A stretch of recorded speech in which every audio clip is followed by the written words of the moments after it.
વેદાંત માતા કી આજનો મહત્વનો મૂળ મુદ્દો, કારણ કે કાલે લેક્ચર નાનું હતું એટલે આજે મારે ઉદાહરણને એક્સ્ટ્રા હતા એ લેવા પડ્યા અત્યારના લેક્ચરમાં, પણ આજનો જે મેઇન મુદ્દો છે એ હવે ચાલુ કરીએ. પુસ્તક બંધ, નોટ બંધ, ધ્યાન સંપૂર્ણ બોર્ડ. પ્રશ્ન છે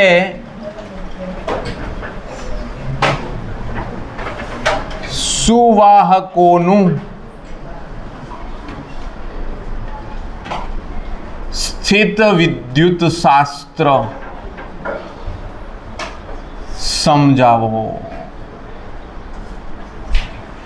બીજી રીતે આ પ્રશ્ન લઈએ. ધાત્વિક સુવાહકોને, આગળ શબ્દ ધાત્વિક હોય, સુવાહકોની જગ્યાએ ધાતુઓ હોય તો ચાલે, કારણ કે ધાતુઓ જ વાહક છે, બીજું કોણ વાહક છે? સુવાહકોને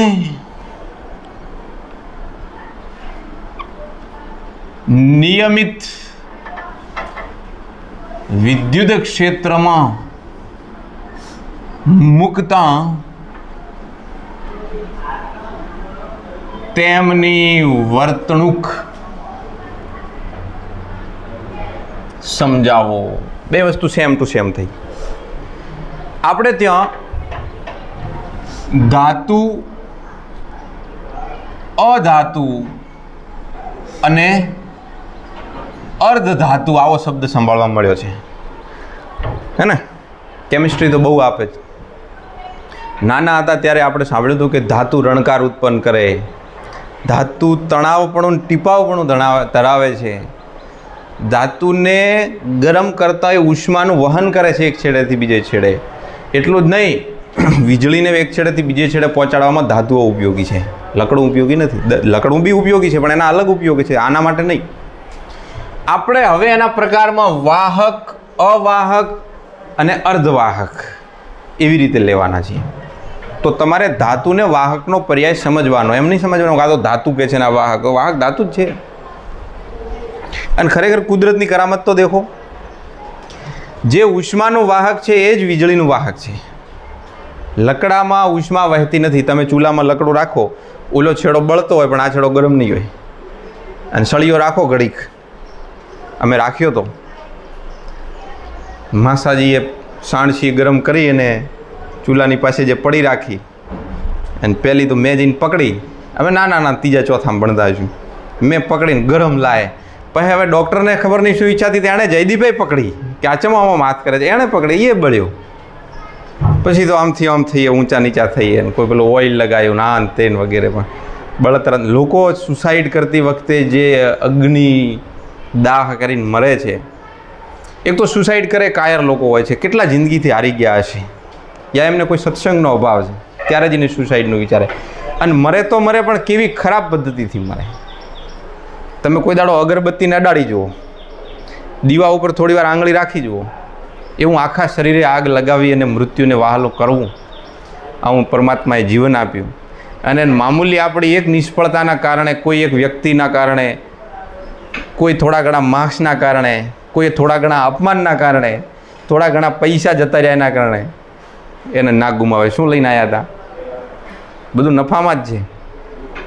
એક સંન્યાસી ટેકરી ઉપર બેઠા હતા અને લૂંટારા આવીને એમને કપડાં વપડા ઉતરાવીને લઈ લીધા, પણ સંકોચ ખાતર લંગોટ રહેવા દીધી, બધું લઈને જતા રહ્યા. એ લૂંટારાઓ કેવા છે કે સંન્યાસીને લૂંટવા પડે, ભિખારી જશે રે પૂરેપૂરા. તો સંન્યાસી છે એ ટેકરી ઉપર નાચે છે, નફે મેં તક દિના દિન નફે મેં. એટલે કે શું નફામાં? કે જન્મ્યા ત્યારે જ લંગોટે નથી, કે હજી લંગોટ તો છે, નફામાં જ છીએ. બોલો, એમને કોણ દુઃખી કરી શકે? સોક્રેટિસને કોણ મારી શકે? કે મારા શરીરને મારશો, હે ને? ગેલેલિયોને કહ્યું, ગેલેલિયો કે સૂર્ય છે એ સ્થિર છે, પૃથ્વી એની આજુબાજુ ફરે છે. ગેલેલિયોને કે તું લોકોને મૂર્ખ બનાવે છે, ગેરમાર્ગે દોરે છે, આવી ભ્રમણાઓ માણસોમાં ના ફેલાય. એમ કરીને જેલમાં પૂર્યો, બહુ અત્યાચાર થયો. અત્યારે તે લોકો એમના પૂતળાઓ બનાવીને પૂજે છે ત્યાં ચર્ચની અંદર ને બીજે, કે અમે તમને ઓળખી ના શક્યા. ગેલેલિયો કીધું ને કે આ રીતનું છે, તો ગેલેલિયોને સજા થઈ. પછી એ વખતે કોર્ટ ના હોતી, એટલે ચર્ચની અંદર એમને સુનવાઈ થતી.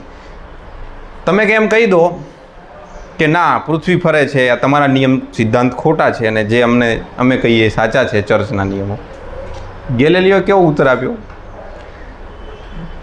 કે તમે કહો છો એટલે હું કહી દઉં છું કે પૃથ્વી સ્થિર છે અને સૂર્ય એની આજુબાજુ ફરે છે, પરંતુ મારા કહેવાથી જે મૂળ સિદ્ધાંત છે એ બદલાઈ જવાનો નથી, પણ તમે કહો છો એટલે હું કહી દઉં છું. કેટલી ચાલાકીથી જવાબ આપ્યો. મતલબ એણે કહ્યું બી ખરા, માફી બી માગીને છતાં મૂળ વાત પકડી રાખી. તો તમે કોઈ દાડો આ લોકો ક્યારેય મરે નહીં, એ બધા અમર છે. આપણે આ ધાતુઓ, અધાતુઓ અને અર્ધધાતુઓમાં મેઇન વસ્તુ એટલી ખબર હોવી જોઈએ કે આમની અંદર વિદ્યુતનું વહન થવા માટે કોણ જવાબદાર હોય છે. વાત સમજજો. ધાત્વિક સુવાહકોમાં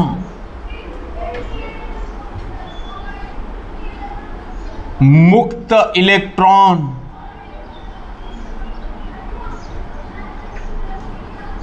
વિદ્યુત વહન કરે છે. આ મુદ્દો ખબર હોવી જોઈએ તમને. બંધિત ઇલેક્ટ્રોન નહીં, બે પ્રકારના ઇલેક્ટ્રોન હોય, એક પકડાયેલા અને એક મુક્ત. પણ આ મુક્ત ઇલેક્ટ્રોન ક્યાંથી આવશે? કોઈ તો હશે જે મુક્ત થયા હશે. તો કેવી રીતે હોય? ઇલેક્ટ્રોન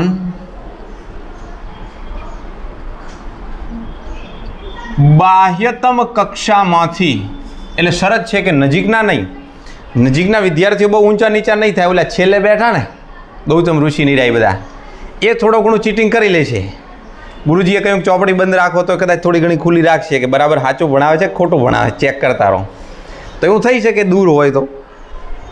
આજે ઓલા નજીકના જાય નહીં, પણ બાહ્યતમ કક્ષામાં. એટલું તો કેમિસ્ટ્રી તમે ભણો છો, ફિઝિક્સ બી એટલું જાણો છો કે જે કેન્દ્ર છે ને કેન્દ્રથી પ્રથમ દ્વિતીય તૃતીય કક્ષામાં જેમ જેમ દૂર કક્ષા જેમ ઇલેક્ટ્રોન ઉપર કેન્દ્રની પકડ ઓછી હોય એટલે દૂરના ઇલેક્ટ્રોન ઇઝીલી નીકળી શકે. બાહ્યતમ કક્ષામાંથી આ ઇલેક્ટ્રોન તેમના પિતૃ પરમાણુમાંથી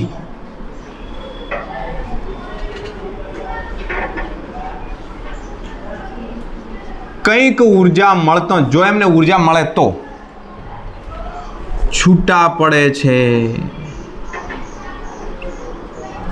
અને હંમેશા પિતૃઓ પાસેથી આપણે ત્યારે જ છૂટા પડીએ છીએ જ્યારે કાંઈક ઊંચા નીચા થોડી ઘણી એનર્જી, થોડા ઘણા પૈસા આવી જાય પછી ઉલડવા માંડે. આ પિતૃ પરમાણુ માટે છૂટા પડ્યા ઇલેક્ટ્રોન. પ્રશ્ન એ થાય કે આ ઉર્જા મળી ક્યાંથી? મોટા ભાગે જે ઇલેક્ટ્રોન નિર્બળ રીતે જોડાયેલા હોય એમને આ ઉર્જા ઓરડાના તાપમાને મળી રહે.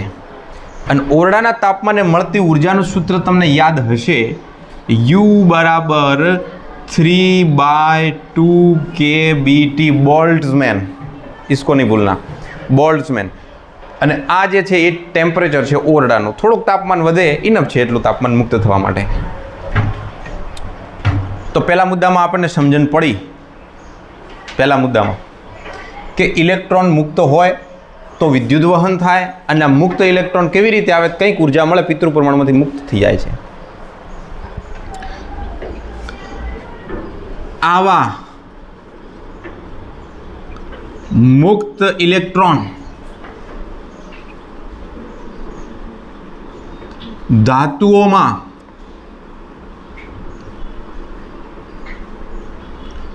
મુક્ત ગતિ કરે છે, પરંતુ તેઓ ધાતુની સપાટી બહાર જવા મુક્ત નથી. અહીંયા રખડો તમે તાર ધાતુઓમાં, કૂદકો મારીને બહાર ના જતા. સમજ્યા? કેમ્પસમાં રહેજો, બહાર જતા નહીં, ટાંટિયા ભાગી નાખીશ. આ ઇલેક્ટ્રોન બહાર જઈ શકતા નથી. તો અંદર ગતિ કરતા તેઓ વાયુની જેમ, કોની જેમ? વાયુ બધે ફરી શકે છે, એમ અંદર ફરો. વાયુની જેમ વહન કરતા આપસમાં, એટલે પરસ્પર, અને આયનો સાથે, એટલે ધન આયનો સાથે અથડામણ અનુભવે છે. આયનો સાથે અથડામણ અનુભવેની જગ્યાએ ટૂંકમાં લખી દઈએ અથડાય છે. ધનાયનો સાથે અથડાય ને આપસમાં અથડાય ધડાધડ. ઓલી ગાડીઓ જોઈ છે તમે? ગાડીઓ દોડાવી ગાડીઓ વોટર પાર્કમાં બધા હોય છે ને ચોક ફરવા જાવ ત્યાં ગાડી બધા દોડાવે, એક્સેલેટર દબાવ્યું, ગતિ પકડીને વળી અમે ટક્કર મારવાની. એટલે એકલા એકલા આવું મજા કરો ના, આપણે ટક્કર જ મારવી છે. આપણે લોકોને જપ જ નથી. બધા પોતપોતાના પતંગ ના ઉડાડી શકે, બીજાનું પતંગ કાપે તો જ એને મજા આવે. ઉલ્યો ચમ ઊંચો જાય છે, કાપો કાપો કાપો. કાપવાવાળો પાછો નજીકનો જ હોય ને, દૂરનો ના કાપી શકે, બીજા ગામનો ના કાપે. કાપવાવાળો તમારો નજીકનો હોય. તમે ફિલોસોફી સમજો યાર. વાહ વાહ વાહ વાહ, હું મને સાંભળી રહ્યો છું. મુદ્દો મહત્વનો છે. ઇલેક્ટ્રોન મુક્ત ગતિ કરી રહ્યા છે હાલ, અને એવામાં સાહેબની એન્ટ્રી થઈ. બાહ્ય વિદ્યુત ક્ષેત્ર લાગુ પાડતા ઇલેક્ટ્રોન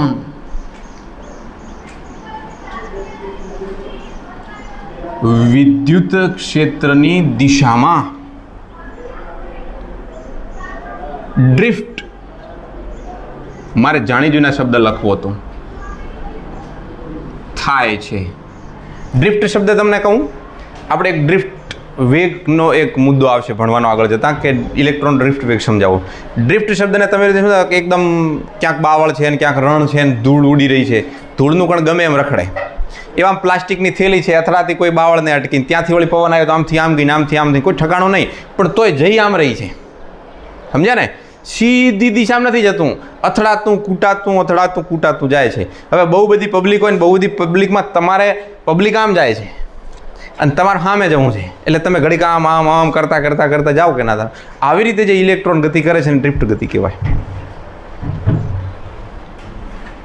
આ ઇલેક્ટ્રોન વિદ્યુત ક્ષેત્રની દિશામાં ડ્રિફ્ટ ગતિ કરે છે. ની દિશામાં એટલે આમ, મતલબ મેં લખવામાં કદાચ મિસ્ટેક કરી, તમે દેખો આ રીતે સમજાવું. એન આ ક્ષેત્ર રેખાઓ તો આ તરફ નેગેટિવ નેગેટિવ નેગેટિવ, આ તરફ પોઝિટિવ પોઝિટિવ પોઝિટિવ, ત્યારે વિદ્યુત ક્ષેત્ર આ પ્રકારનું છે, એવું આપણે સમજીએ છીએ. તો અહીંયા રહેલો જે પેલો નેગેટિવ છે ઇલેક્ટ્રોન છે, એ તો આ તરફ ભાગવાનો ને, એટલે જે દિશામાંથી વિદ્યુત ક્ષેત્ર આવે એ દિશામાં ગતિ કરે છે. એટલે મારે અહીંયા લખવું કેવી રીતે વાક્ય? બાહ્ય વિદ્યુત ક્ષેત્ર લાગુ પાડતા ઇલેક્ટ્રોન વિદ્યુત ક્ષેત્રની દિશામાં, એટલે વિરુદ્ધ દિશામાં, એ ભૂલ થાય આપણી, વિદ્યુત ક્ષેત્રની વિરુદ્ધ ડ્રિફ્ટ થાય છે. આમ સામે જાય છે, સામે ની વિરુદ્ધ ડ્રિફ્ટ થાય છે. આથી ધાતુના એક છેડે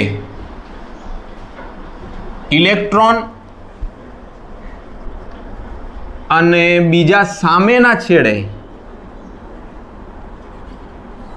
ધનભાર જમા થાય છે. આ ધાતુનો ટુકડો, એમાં ઇલેક્ટ્રોન બધા એક છેડે જમા થવા માંડ્યા, કારણ કે તમે શું લાગુ પાડ્યું છે?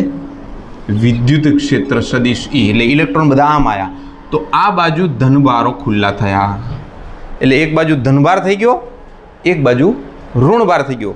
જો બાહ્ય વિદ્યુત ક્ષેત્ર ઓલરેડી E છે, અંદરના ભાગમાં ધન અને ઋણ નવા આવ્યા, તો આ ધનથી ઋણ તરફ વળી નવું વિદ્યુત ક્ષેત્ર પ્રેરિત થઈ ગયું, ને એનું નામ આપી દો E ડેશ, સદિશ E ડેશ યા E નોટ, કંઈ બી. એક તો બાહ્ય ક્ષેત્ર હતું, એના કારણે ધન અને ઋણ અલગ થયા, પણ એવી રીતે થયા કે એમનું વિદ્યુત ક્ષેત્ર અંદરના ભાગમાં બહારના વિદ્યુત ક્ષેત્રની વિરુદ્ધમાં પ્રેરિત થઈ ગયું. એટલે આપણે એ મુદ્દો લખીએ કે આ ધન અને ઋણભારોનું વિદ્યુત ક્ષેત્ર બાહ્ય ક્ષેત્રની વિરુદ્ધમાં હોય છે. જ્યારે બંને ક્ષેત્ર સમાન થશે ત્યારે વિદ્યુત ભારોની ગતિ અટકે છે. પછી ઇલેક્ટ્રોન આમથી આમ જશે નહીં, કારણ કે બંને ક્ષેત્ર સમાન થઈ ગયા. હવે અંદરના ભાગમાં બહારનું અંદરનું સમાન થતાં પરિણામી વિદ્યુત ક્ષેત્ર E બરાબર 0. આનું નામ E ડેશ આપી દઈએ, આનું નામ E નોટ આપીએ. આ E છે તો આનું નામ E ડેશ આપીએ. તો મતલબ ટૂંકમાં અંદરના ભાગમાં ક્ષેત્ર રહેતું નથી. આ આખો મુદ્દો તમને સાર આપી દીધો. ધાતુઓમાં થાય છે શું, પણ થયું ક્યારે? જ્યારે બાહ્ય ક્ષેત્ર લાગુ પાડ્યું ત્યારે. ઝડપથી એક વખત રિવિઝનો, બહુ સ્લો જઈ રહ્યો છું આ મુદ્દામાં, કારણ કે બહુ ગંભીરતાથી તમારે સમજવાનું. દર વખતે એવું મગજમાં નહીં રાખવાનું શું પરીક્ષામાં પૂછાશે. બધું પરીક્ષામાં પૂછાય એના માટે આપણે નથી ભણતા, આપણે ફિઝિક્સ શીખીએ છીએ. પહેલી વાત ત્યાં ના જોતા, મારા હામાં જુઓ. પહેલી વાત કે ધાતુઓ હોય એમાં ગતિ થાય ઇલેક્ટ્રોનની. પ્રોટોન ત્યાંના ત્યાં છે, હું માની લીધું.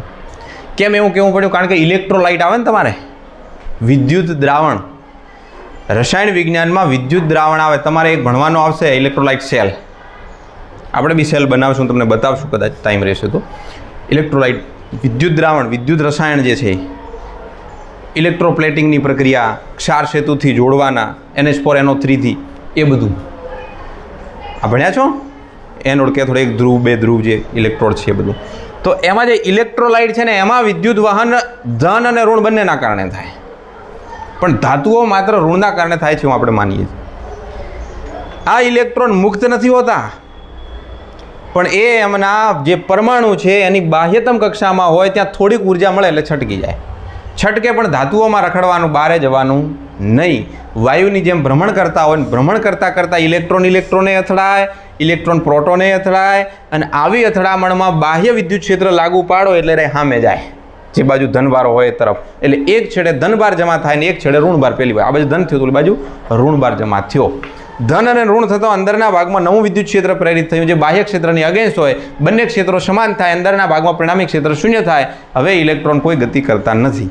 આટલો મુદ્દો આપણે ઇનિશિયલમાં સમજ્યા. બસ ધાતુઓમાં આ સ્થિત વિદ્યુતશાસ્ત્ર છે. પણ આ જે તમે સમજ્યા આની અંદરથી 5-6 મહત્વની વાતો આવે છે. સારાંશ. પહેલી વાત, એને આપણે અલગ મુદ્દા તરીકે લઈશું. સ્થિત વિદ્યુત શાસ્ત્રના અગત્યના પરિણામ જણાવો. જો કે ક્વેશ્ચન ચાલુ છે પણ એને અલગ ટોપિક આપ્યો, ટાઇટલ. એમાં પહેલું પરિણામ છે નંબર 1.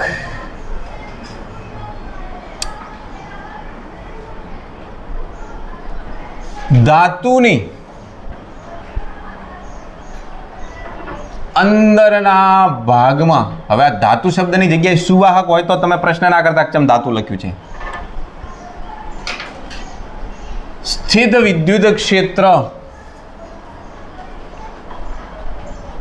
શૂન્ય હોય છે. કહ્યું ને મેં હાલ કેમ શૂન્ય હોય છે, તમને ખબર તો પડી ને કેમ શૂન્ય હોય છે. આવું બધું થાય છે એટલે. પણ છતાં આપણે કહીએ કે જો ધાતુ પર વિદ્યુત પ્રવાહ ન હોય, આનો મતલબ શું? પ્રવાહ એટલે કોનો પ્રવાહ? ઇલેક્ટ્રોનનો પ્રવાહ. હવે ઇલેક્ટ્રોનો ગતિ ન કરતા હોય, જ્યાં ઇલેક્ટ્રોનની ગતિ અટકી, જ્યાં વિદ્યુત ભારની ગતિ અટકી, ત્યાં આગળ જે ફિઝિક્સ છે એને આપણે ઇલેક્ટ્રોસ્ટેટિક કહીએ છીએ. એને આપણે સ્થિત વિદ્યુત શાસ્ત્ર કહીએ છીએ. આ જે ઇલેક્ટ્રોસ્ટેટિક છે એમાં કરંટ ના આવે. કરંટ તો પછી આવે વાહકતામાં, મોબાઈલમાં આવે, મોબિલિટીમાં આવે. જો ધાતુ પર વિદ્યુત પ્રવાહ ન હોય તો તેની અંદરના ભાગમાં વિદ્યુત ક્ષેત્ર શૂન્ય હોય છે, શૂન્ય હોય છે, શૂન્ય જ હોય છે. છતાંય આપણે આ રીતે સમજવાનો પ્રયત્ન કરીએ કે બાહ્ય ક્ષેત્રને લીધે ધન અને ઋણનું આંતરિક વિદ્યુત ક્ષેત્ર વિરુદ્ધ દિશામાં આવતો એટલે કે પ્રેરિત થતો પરિણામી E બરાબર 0 થાય છે. આવો મેં તમને ટૂંકો પરિચય આપ્યો. તમારે ખાલી જાણકારી માટે આવું કોઈ પૃષ્ઠ લેવાનું અને એના અંદરના ભાગમાં દર્શાવવું હોય તો વિદ્યુત ક્ષેત્ર E બરાબર 0 કહી દેવાનું. E બરાબર 0 કહી દેવાનું. અંદરના ભાગમાં કોઈ ચાર્જ બી નથી, વિદ્યુત ભારની ઘનતા બી નથી. રો બરાબર 0 છે. વિદ્યુત ભારની કદ ઘનતા બી નથી. અંદર વિદ્યુત ભારે નથી, વિદ્યુત ક્ષેત્ર બી નથી. મુદ્દો બીજો, 5-6 મુદ્દા ભણવાના ને એમાં બીજો મુદ્દો. પહેલો મુદ્દો યાદ રહે, અંદરના ભાગમાં વિદ્યુત ક્ષેત્ર 0 હોય. બીજો મુદ્દો, આ ધાત્વિક સુવાહકના અંદરના ભાગમાં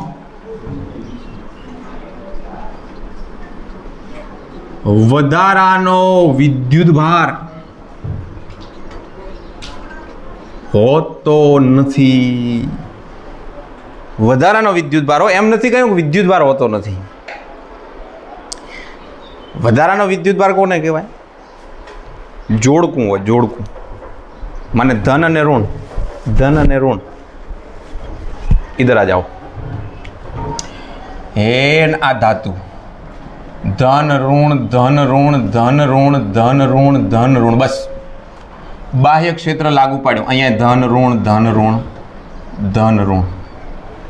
બાહ્ય ક્ષેત્ર લાગુ પાડ્યું એટલે આ ઇલેક્ટ્રોન અહીંયા આવી ગયું. ચલો આ ઇલેક્ટ્રોનને ખેંચો, હું તમને બતાવું. અહીંયા આવી ગયું અને આ ઇલેક્ટ્રોન અહીંયા આવી ગયું.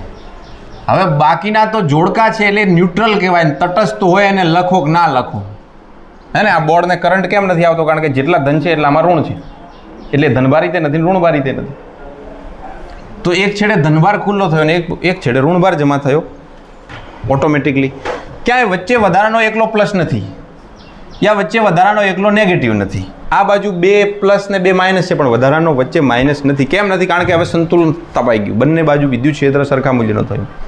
તો સુવાહકના અંદરના ભાગમાં વધારાનો વિદ્યુત ભાર હોતો નથી. આપણે જોઈ ગયા કે સુવાહકની અંદરના ભાગમાં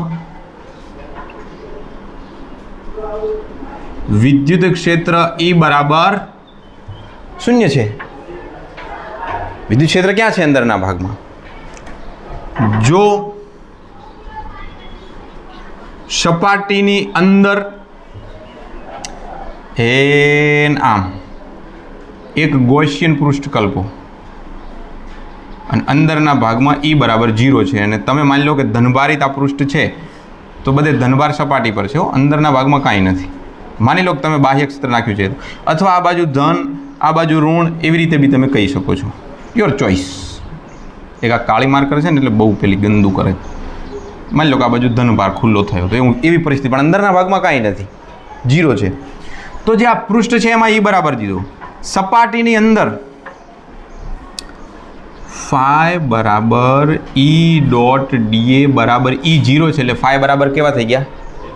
0 થયા ને, કારણ વિદ્યુત ક્ષેત્ર 0 છે તો ફાઈ 0 થયા. તથા બીજું સૂત્ર છે ગૌસના નિયમ પ્રમાણે, ફાઈ બરાબર Q બાય એપ્સિલોન નોટ. અને આ ફાઈની કિંમત 0 મૂકી દો તો 0 is equal to Q by epsilon naught implies Q બરાબર શું થઈ ગયા? 0.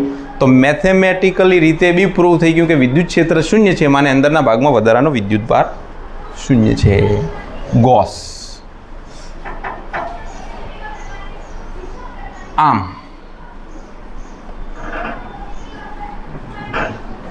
અંદરના ભાગમાં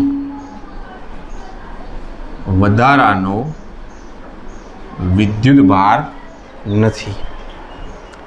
ફરી 2 મુદ્દા રિપીટ કરો. પહેલાં તો આપણે શીખ્યા કે શું હોય, પછી શીખ્યા કે અંદરના ભાગમાં વિદ્યુત ક્ષેત્ર 0 હોય, પછી શીખ્યા કે વિદ્યુત ક્ષેત્ર 0 છે તો વિદ્યુત ભાર પણ 0 છે, વધારાનો વિદ્યુત ભાર. આ સ્થિત વિદ્યુત ક્ષેત્ર. મુદ્દા નંબર 3. ચલાવો કાભા ભાઈ. બીજું બોર્ડ લાવો. એટલે સ્લાઇડર આવે ને, તમે જોયે સ્લાઇડર? આ બોર્ડ ભરાઈ જાય ને એટલે પ્રોફેસર આમ ઊંચું કરે, જતું રહે ઊંચું, નીચે પાછળથી નવું બોર્ડ નીકળે અથવા આમ ધક્કો મારે. યા ડિજિટલ બોર્ડ હોય તો સ્વિચ દબાવે એટલે ઓલી સ્ક્રીન જતી રહે, નવી સ્ક્રીન આવે, વળી ઓલું દેખ હોય તો એ સ્ક્રીન દબાવે. અમે જૂનવાણીમાં આવ્યા, ગરીબ. ત્રીજો મુદ્દો, સુવાહક પરના દરેક બિંદુએ વિદ્યુત ક્ષેત્ર કઈ માખી બણબણવા માંડી છે? કોને પાચન નથી થતું? હવે કોને ઉલટી થવા માંડી? સપાટીને લંબ રૂપે હોય છે.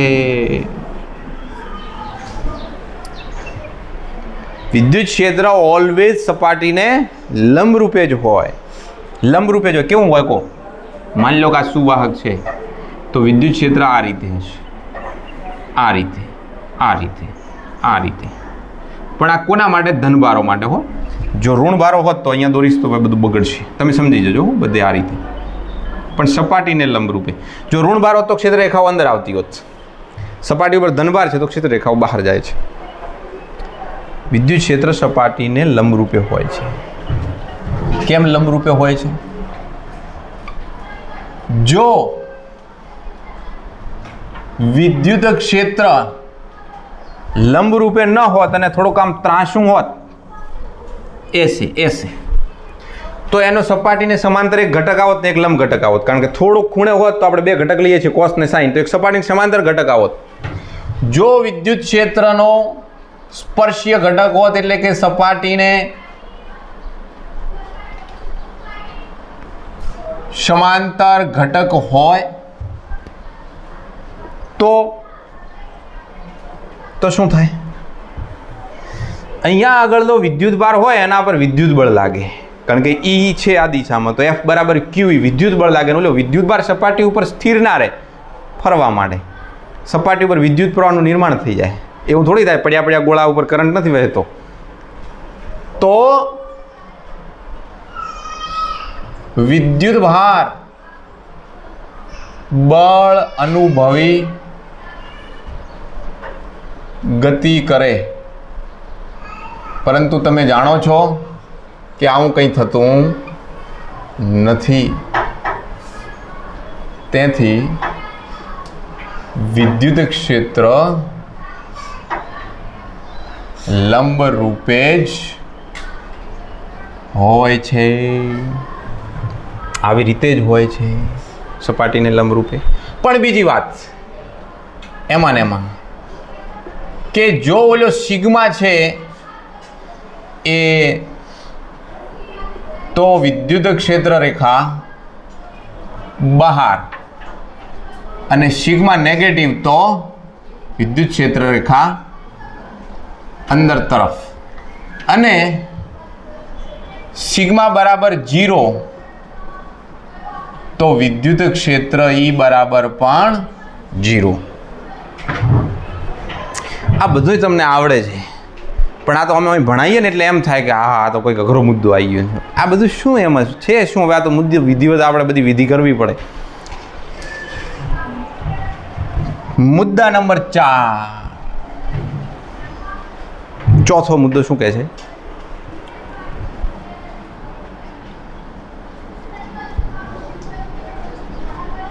ઊંડો શ્વાસ લો અને રોકી રાખો જ્યાં હું ત્યાં લીટી ના લખી રહું ત્યાં સુધી. સુવાહકના સમગ્ર કદમાં એટલે આખા સુવાહકમાં બધે સ્થિત વિદ્યુત સ્થિતિમાન. તો દોડતો જા અને ઇંક લેતો હોય કાળા કલરની, રાઠોડ સાહેબના ટેબલ ઉપર છે. જલ્દી આવજો, હું લખી રહ્યો એટલી વારમાં. શ્વાસ છોડી દેજે તું, ને કા મને નહીં આવે. સ્થિત વિદ્યુત સ્થિતિમાન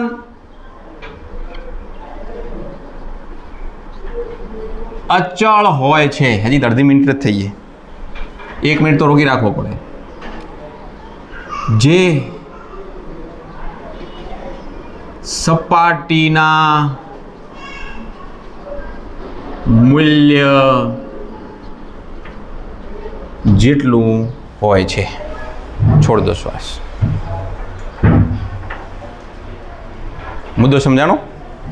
અંદરના ભાગમાં વિદ્યુત ક્ષેત્ર શૂન્ય હોય પણ વિદ્યુત સ્થિતિમાન શૂન્ય હોતું નથી. કયા કલરની તું લઈને આવ્યો છે? મેં કયા કલરની કહી હતી? લાયડ કોઈ નહીં તો આ સહી. હવે રંગ બદલાશે તો બાજુના ટેબલમાં પડીશ. અકબર અને બિરબલની વાર્તા કહું. અહીંયા તો બહુ ડાયો છોકરો છે. અકબરના વાઈફે કહ્યું કે મારા ભાઈને તમે ક્લાર્ક બનાવો, એટલે એ વખતની જે બી પોસ્ટ છે. એટલે અકબર કહે કે હવે ખબર નહીં અકબર બિરબલની વાતો સાચી છે કે બધા તું ત્યાં ડાળે છે, પણ છે ખરા આપણે બધા શીખી. એટલે અકબર કહે કે ભાઈ એના માટે લાયક તો હોવો પડે માણસ. ખાલી તારો ભાઈ હોય એનાથી કાંઈ ના ચાલે, પણ પત્ની આગળ પુરુષનું બહુ હેડે નહીં. કોઈ વિરલા હોય, બાકી તો બધા ઘરમાં બીવાતા હોય. હે ને? ક્યાં હેડ્યા છો? બેહો ક્યાં બેઠા ગઈ? તમે તમારા પપ્પાને જોયા હશે એકદમ ભીગી બિલ્લી થતા. તમારા મમ્મી અસલી રૂપમાં આવે ત્યારે તમે જોયા હશે. અમે નહીં લેતા હોય. દરેક સ્ત્રીઓ જૂઠ બોલે. હું એમને પૂછ્યા વગર જો કરું ને તો મને મારી નાખે, અને હરામ જો એમને પૂછતી હોય તો. અને ઘરવાળા બધા એના આદમી, હવે એમાં એને શું પૂછવાનું હોય, અને હરામ પૂછ્યા વગર કરતા હોય તો. અકબરને થયું કે ભાઈ બિરબલની જગ્યા તો આની કેવી રીતે? બિરબલ તો હોશિયાર છે. બિરબલ મહેશ નામનો બ્રાહ્મણ હતો. એટલે કે સારું ચલો પરીક્ષા લઈએ. એટલે પૂછ્યું કે ભાઈ એમનો જે શાળો હતો એને કે એનો જે શાળો હતો એનું નામ હતું એક્સ. કે ભાઈ કે એક્સ તું જા રાત્રે કે ત્યાં આગળ મને અવાજ આવતો હતો. લગભગ નાના નાના ગલુડિયાનો જન્મ થયો છે. કૂતરી વિહાણી છે. જોતો હોય ને કેટલા ગલુડિયા છે. જઈને આવ્યો. નામદાર 7 ગલુડિયા છે. એમ એક ગલુડિયામાં મેલ કેટલા છે ને ફિમેલ કેટલા છે જરા જોતો હોય ને. નામદાર 4 મેલ છે ને 3 ફિમેલ છે. સરસ. એમાંથી ધોળા કેટલા છે, કાળા કેટલા છે, કાબર ચિત્રા કેટલા છે એ જરા જોતો હોય ને. જોઈને આવ્યો ને જવાબ આપ્યો. એમાંથી કેટલા ને કેટલા નખ છે, કારણ કે કૂતરોનો અલગ અલગ નખ હોય, ખબર છે ને? બધાને સરખા નખ હોય એવું જરૂર નથી. તમારે 5 નખ હોય, કોઈ 6 આંગળી હોય ને, એમ કૂતરોનો હોય 6 હોય વધારે હોય. વળી એ જોઈને આવ્યો. ટૂંકમાં હું બધી જે અલગ અલગ ક્વેશ્ચન કર્યા ને જઈને આવ્યો કે ઓકે. અને પછી બિરબલને મૂકે છે કે બિરબલ ત્યાં મને લાગ્યું કે કૂતરાઓનો જન્મ થયો છે ગલુડિયાઓનો, તો જરા જોતો હોય ને કેટલા ગલુડિયાઓનો જન્મ આપ્યો છે. બિરબલ જઈને આવ્યા કે 7. એમાંથી કે ધોળા કેટલા, કાળા કેટલા, મેલ કેટલા, ફિમેલ કેટલા, જેટલા પ્રશ્નો ત્યાં ઊભા ઊભા જવાબ આપી દીધો. બીજો આંટો ગાધો જ નહીં. મતલબ એ માણસ A to Z ઓબ્ઝર્વેશન કરીને એક ધડાકે આવી ગયો. પ્રશ્ન તો એક જ પૂછ્યો તો કેટલા ગલુડિયા છે. પૂછ્યું કેટલા મેલ ફિમેલ, તો કે 4 મેલ 3 ફિમેલ. કેટલા ધોળા ને કેટલા કાળા ને કેટલા કાબર ચિત્રા ને કેટલા ને કેટલા નખ ને બધું એ ઓબ્ઝર્વેશન કરીને માણસ આવ્યો. કદાચ એમ પૂછ્યું કે પૂંછડીની લંબાઈ કેટલી તોય કહી દો. વર્ષુંભાઈ મોય તારા જેવું તો સાયન્સ કર્યું એટલે આપણે એવું હોય. બાજુના ટેબલમાં પડી છે ઇંક. એ ભાઈ પાછા આવો. સમગ્ર કદમાં વિદ્યુત સ્થિતિમાન અચળ હોય, વિદ્યુત ક્ષેત્ર શૂન્ય હોય. આ વિદ્યુત સ્થિતિમાનનું મૂલ્ય કેટલું હોય? તો કે સપાટી ઉપર જેટલું હોય એટલું જ મૂલ્ય હોય છે. પણ તમે પ્રૂવ કરો, અમે એમ નથી માનવાના. તો કે આ સપાટી છે, જગ્યા ઓછી છે એટલે હું નાનો નમૂનો દોરું છું કે અંદરના ભાગમાં V હોય છે અચળ. અને તમને જાણ માટે કહી દઉં કે E બરાબર હોય છે 0. આ V છે ને સપાટી જેટલો જ હોય છે. કેમ? તો આપણે હમણાં જોયું કે વિદ્યુત ભાર બળ અનુભવે ગતિ કરે, પણ એવું કંઈ થતું નથી. વિદ્યુત ક્ષેત્રનો કોઈ સપાટીને સમાંતર ઘટક નથી.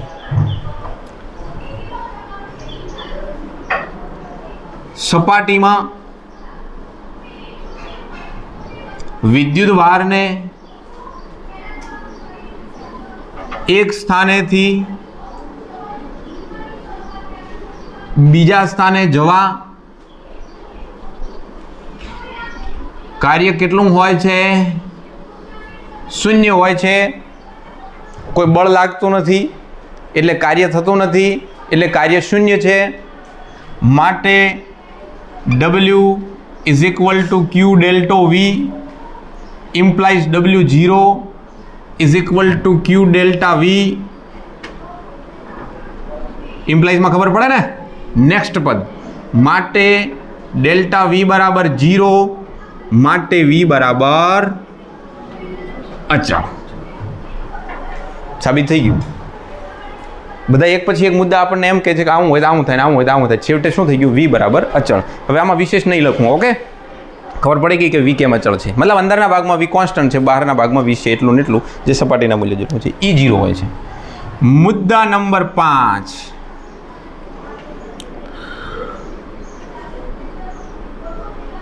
धात्विक सुवाहकनी सपाटी पर अथवा सपाटी ने लीधे विद्युत क्षेत्र E बराबर सिग्मा अपॉन एप्सिलॉन नॉट होय छे. આપણે એક સમતલના કારણે વિદ્યુત ક્ષેત્ર શોધ્યું હતું આગળના ચેપ્ટરમાં, અને એ ક્ષેત્રને આપણે કહ્યું હતું સિગ્મા અપોન 2 એપ્સિલોન નોટ. અહીંયા તો છે સિગ્મા અપોન એપ્સિલોન નોટ. માની લો કે તમને ચૂલ ઉપડી છે સદિશ સ્વરૂપે, તો પાછળ n કેરેટ લખજો. વિદ્યુત ક્ષેત્ર કેટલો હોય સુવાહકના કારણે? E बराबर सिग्मा अपन एप्सिलॉन नॉट. हम नहीं मानते. हे ना सुवाहक, आ सुवाहक ऊपर एक बिंदु है P, आ P बिंदु है. आ P बिंदु ने घेरतो एक गॉसियन पृष्ठ कल्पो, तो क्या कल्प्यू. आ गॉसियन पृष्ठ ने अंदरना भागमां पण एटलुं ने एटलुं कल्पो, तो क्या कल्प्यू. कल्पी नाख्यो. कल्पनाओ करवामां तो महारत छे आपणी.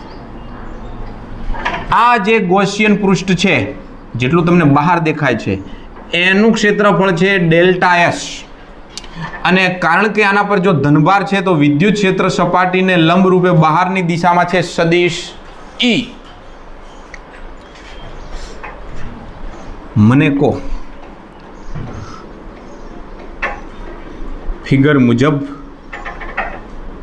એક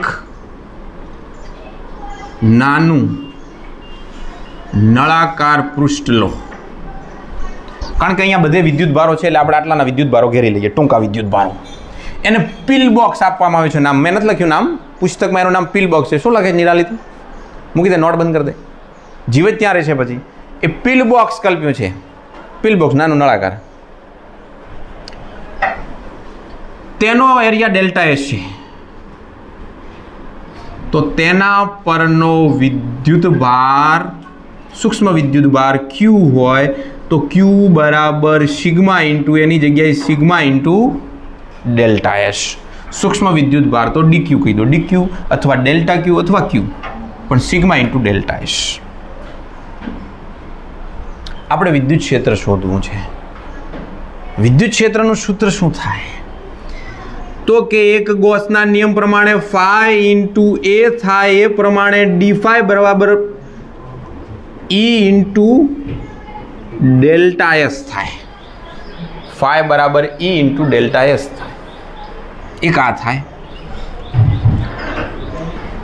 एंड फाई बराबर Q बाय एप्सिलॉन नॉट थाय. माटे फाई बराबर Q ની કિંમત sigma into delta S by epsilon naught थाय. समीकरण 1 અને 2 સરખાવો तो E इंटू डेल्टा एस बराबर सिग्मा डेल्टा एस भाग्या एप्सिलॉन नॉट. डेल्टा एस उड़ी गया, शू वध्युं? E बराबर सिग्मा अपॉन एप्सिलॉन नॉट. तो विद्युत क्षेत्र आटલું હોય એ આપણે આવી રીતે મેથેમેટિકલ પછી લીટી લખવાની જે સાબિત થાય છે લબ લબ લબ લબ બધું. છઠ્ઠો મુદ્દો બાકી છે પણ મારી પાસે જગ્યા નથી. તમે જગ્યા કરી આપો.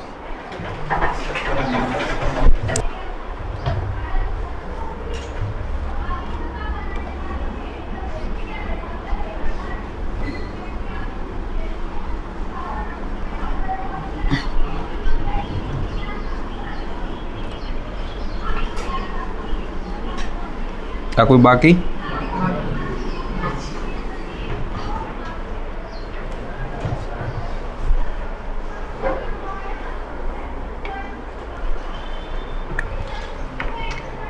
चलो જોઈ લો મુદ્દા નંબર છેલ્લો છઠ્ઠો.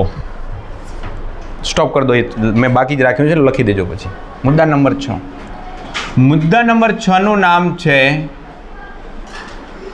Electrostatic shielding. રસવાઈ દર કઈ મને ખબર નથી. થાય છે ઇલેક્ટ્રોસ્ટેટિક શિલ્ડિંગ. શિલ્ડ એટલે આવરણ, એક રક્ષા કવચ. ઇલેક્ટ્રોસ્ટેટિક એટલે સ્થિત વિદ્યુતના લીધે, સ્થિત વિદ્યુત વિતરણના લીધે એક એવું રક્ષા કવચ બની જાય છે. કે છે તો આપણે જોયું કે કોઈ પણ પ્રકારની ધાતુ હોય એ ધાતુની અંદરના ભાગમાં, માની લો કે આ એક બખોલ જેવું છે, એ અંદરના ભાગમાં વિદ્યુત ક્ષેત્ર શૂન્ય હોય છે. શૂન્ય હોય છે, પહેલા ચેપ્ટરમાં સાબિત થઈ ગયું કેમ શૂન્ય હોય છે. કવચની અંદરના ભાગમાં E = 0 આખો મુદ્દો જોઈ લેજો. ગોસના નિયમના ઉપયોગમાં મોસ્ટ આઈએમપી પ્રશ્ન. હવે માની લો કે અહીંયા સિગ્મા ધન છે, માને ધન બાર છે, વિદ્યુત ક્ષેત્ર બહાર તરફ આવી રીતે વિદ્યુત ક્ષેત્ર. અહીંયા ઋણ છે, સિગ્મા નેગેટિવ છે, અહીંયા સિગ્મા પોઝિટિવ છે, વિદ્યુત ક્ષેત્ર બહાર. અહીંયા કંઈ બી છે, જેમ હોય તેમ. માની લો કે સ્થિતિમાન V0 છે, તો અંદરના ભાગમાં સ્થિતિમાન V = V0 રહેશે, પણ વિદ્યુત ક્ષેત્ર નથી. સ્થિતિમાન તો સપાટી જેટલું, પણ વિદ્યુત ક્ષેત્ર નથી. ધાત્વિક સુવાહકને બાહ્ય વિદ્યુત ક્ષેત્રમાં મુકતા તેની અંદર વિદ્યુત ભારોની ગોઠવણ એવી રીતે થાય છે કે પરિણામી વિદ્યુત ક્ષેત્ર શૂન્ય બને છે. કેટલી વાર એની વાત કરું? એક તો અહીંયા કરી વાત, અહીંયા કરી વાત, વારંવાર એને યાદ કર્યું કે વિદ્યુત ક્ષેત્ર અંદર શૂન્ય હોય. ભાઈ પરિણામી વિદ્યુત ક્ષેત્ર શૂન્ય હોય એટલે જો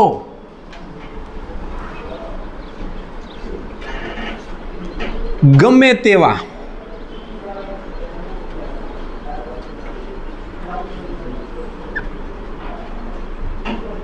પ્રબળ ક્ષેત્રમાં પણ